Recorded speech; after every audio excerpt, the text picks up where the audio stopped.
Salut les amis, on se retrouve dans ce résumé de OM PSG Marseille-Paris. Un match haut en couleur, 0-0. Voilà, 0-0. Et pourtant, il s'en est passé des choses.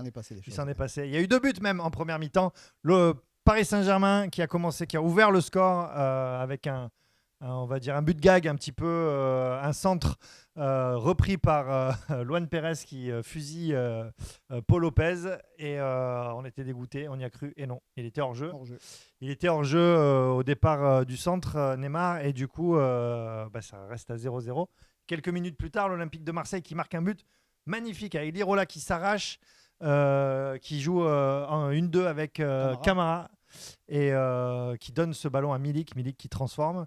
Et finalement, pareil, hors jeu au moment de la passe de Camara. On était bien dégoûtés. Et puis voilà. Puis ensuite, un match assez technique. Et je vais te donner la parole. Il ne s'est plus passé grand-chose, en tout cas en termes de but. À noter quand même la petite chevauchée d'Under qui s'est terminée par une faute d'Hakimi qui a pris un carton rouge. Et donc le Parisien qui ont joué les 30 dernières minutes à peu près à 10. Ça n'a pas suffi pour que les Marseillais prennent l'avantage dans cette partie. 0-0. D'abord, est-ce que c'est un bon point, Amar ? Oui, c'est un bon point, mais sincèrement, j'espérais que l'OM gagne vu la prestation de l'Olympique de Marseille. On les a rarement vus à ce niveau-là. Ouais. Mais bon, Paris, elle n'a pas été mauvais non plus. Donc, ouais, on va s'en contenter, quoi, on va dire. Qu'est-ce que tu as pensé de la prestation des Marseillais ? Là, je voyais que tu regardais les stats. Moi, j'ai l'impression que, en fait, ce qui s'est passé, c'est que c'était un match très technique et que, à ce jeu-là, de la technique, de la relance propre, de la passe dans les pieds, du jeu dans les petits espaces, on a fait à peu près jeu égal avec les Parisiens. Hein. Ouais, on a fait jeu égal, même dans les stats, on le voit. C'est 48-52% de possession. Donc, au niveau des tirs, c'est pareil. On a manqué juste d'efficacité. Les tirs non cadrés, on en a 9 et on n'en a qu'un seul de cadré. Eux, c'est le contraire. Hein. Ils ont beaucoup plus de cadrés. Je crois qu'ils en ont 4. Ils ont 4 cadrés et 3 non cadrés. Sincèrement, l'OM, dans la technicité, tu parlais de la technicité, là où on a été agréablement surpris, c'est que la relance, elle était toujours parfaite, elle était minutieuse, elle était dans des espaces très réduits, et ils arrivaient à sortir ce ballon, mais face à pas à n'importe qui, quoi. C'est ça, ouais. Face à des grands joueurs. Ouais, face à une équipe européenne, quoi. Une équipe du top 5 européen, quand même. Et après, sur un plan un peu plus physique, donc à la récupération, on a vu des Guendouzi, on a vu même Payet récupérer des ballons. Incroyable, on a vu un Saliba face à Mbappé, excuse-moi du terme, mais il a bouffé. Ouais. Donc c'était très très intéressant à ce niveau-là. C'est vrai, on peut signaler ce geste de Payet à la fin, qui a mis Messi dans le vent sur un geste technique. C'était magnifique, c'était l'image moi que je retiendrai de ce match. Un mot aussi sur j'ai envie de dire sur la défense. J'ai l'impression que la défense marseillaise, on pouvait avoir peur un peu parce que cette défense à 3 par Sampaoli, tout ça. Souvent, cette saison, on s'est rendu compte qu'on se trouait, qu'on avait des problèmes. Et en dehors de cette erreur de Luan Pérez qui nous a finalement pas coûté un but, la défense, elle a été impériale. Ça a bien défendu en bloc. Non, mais en tout cas, il y a un truc de sûr, c'est que tu le disais tout à l'heure, on progresse. Et sur l'individualité, c'est-à-dire le 1 contre 1, j'ai comme l'impression que c'est intéressant. On voit Khaled Tassar, on pensait qu'il allait être qu'il allait partir de l'OM. Au final, il a tout fait pour rester. Il a bien eu raison parce qu'il est en train de prendre sa place. Et sur les 3 derniers matchs, il est vraiment très bon. Et sur l'individualité, c'est un sacré bonhomme. Il a pris la place à Balardi. On voit Saliba.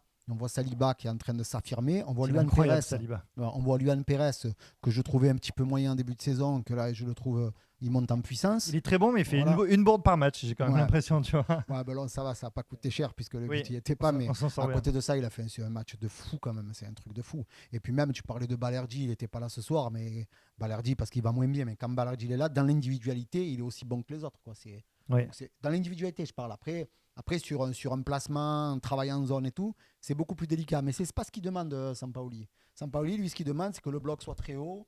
C'est que quand il y a un contre un, on soit capable de se battre. Et puis, ils l'ont fait ce soir face au plus grand joueur du championnat de France. Ouais, moi, je suis pas serein avec Balerdi. J'ai toujours peur parce qu'il y a toujours un moment où tu sais pas pourquoi il va mettre un tacle là, tu vois, comme ça. Du coup, c'est les Argentins. Ça. Mais bon, voilà. Ouais. À souligner quand même parce que j'avais été de très mauvais esprit avant le match en disant qu'on allait se faire carrer par l'arbitre.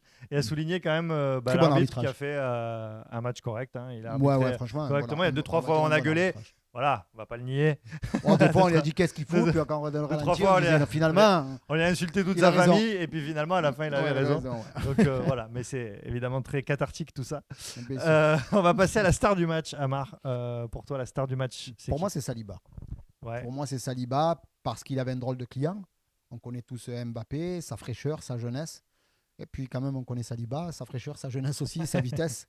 Et il a montré beaucoup de caractère et il a montré que ça allait être un futur grand. Il faut appeler Deschamps et lui dire de prendre l'équipe de France, ce petit. Il est très fort. Moi, j'adore Saliba. Vraiment, t'en parles. Il est incroyable, ce joueur. Ouais. Il met vers la fin du match, il y a Mbappé qui part tout seul avec le ballon au cage. Et il fait un tacle magnifique. Mais vraiment un geste de défenseur. Tu sais, t'as l'impression qu'il a été fait en 3D, le geste. Tellement c'est parfait, tu vois, en termes de geste. Il se jette. Et là, le bout du pied qui sort le ballon des pieds d'Mbappé. Mbappé, il tombe et puis voilà, il dit qu'est-ce que je peux faire, quoi. Même si Guendouzi a fait un bon match aussi. Magnifique ce geste. Effectivement, je voulais souligner le match de Guendouzi qui a quand même été énorme. Énorme, il a 3 poumons, Guendouzi. Hein. C'est un monstre, franchement. C'est quand même incroyable. On a même senti quand même qu'à la fin, sur les dernières minutes, il soufflait un peu et c'est normal, quoi, avec toute l'énergie qu'il a jetée dans ce début de match. Payet fait un très bon match aussi. Il s'est un peu troué quand même sur les coups de pied arrêtés. Oui, voilà, c'est dommage. Ouais. Dans un match important comme ça, tes coups francs, il faut arrêter de les marquer. C'est ça, les coups francs, les corners. Contre Rodez, il faut essayer de les marquer un peu contre Paris, contre Lyon et contre Monaco, quoi. Effectivement. Et puis voilà, le pébron du match pour toi. Franchement, c'est dur à trouver. C'est vrai que sur un match comme ça, très collectif. C'est très dur à trouver. Celui qui a été moins bon, après, il y a les remplaçants qui sont rentrés. Dieng, il a été un petit peu invisible. Ouais. Il y a eu Conrad, il s'est embrouillé sur une action, il aurait pu la mettre au fond, il l'a pas fait, il était un petit peu surpris, mais à côté de ça, il fait pas un mauvais match. Non, j'en ai pas.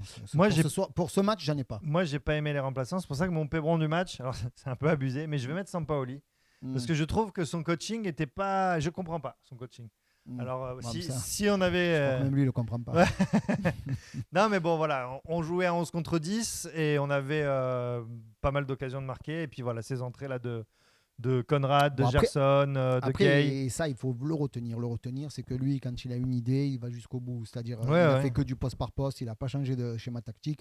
Bon, ça a marché contre Paris, là. Mais si jamais tu prends un but, si jamais tu perds contre Paris en jouant comme ça, tu effaces tout et tu oublies tout et tu dis c'est pas bon, quoi.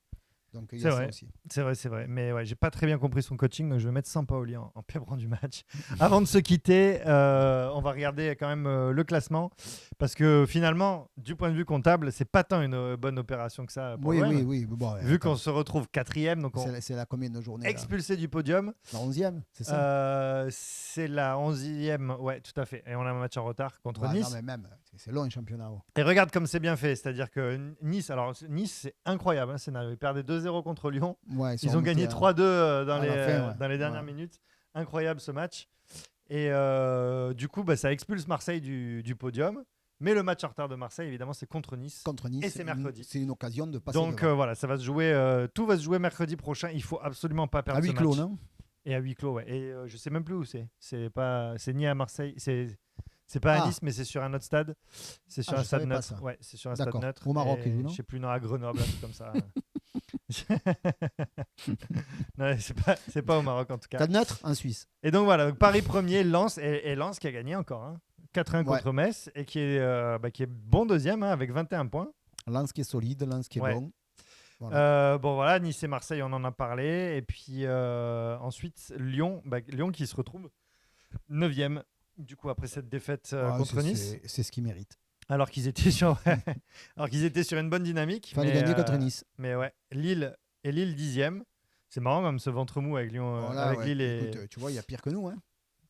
Tout à fait. Clermont 14e. Je le note parce qu'effectivement, ce sera notre adversaire suivant après Nice le week-end dimanche, prochain. Bordeaux 17e et Saint-Etienne toujours. C'est dimanche soir, non ? C'est une affiche. Toujours bon dernier. Qui ? OM Clermont. OM Clermont, oui, ce sera dimanche soir. Et Saint-Etienne, toujours bon dernier avec 0 victoire. Voilà. Avant de se quitter, Amar, ta note en Aioli.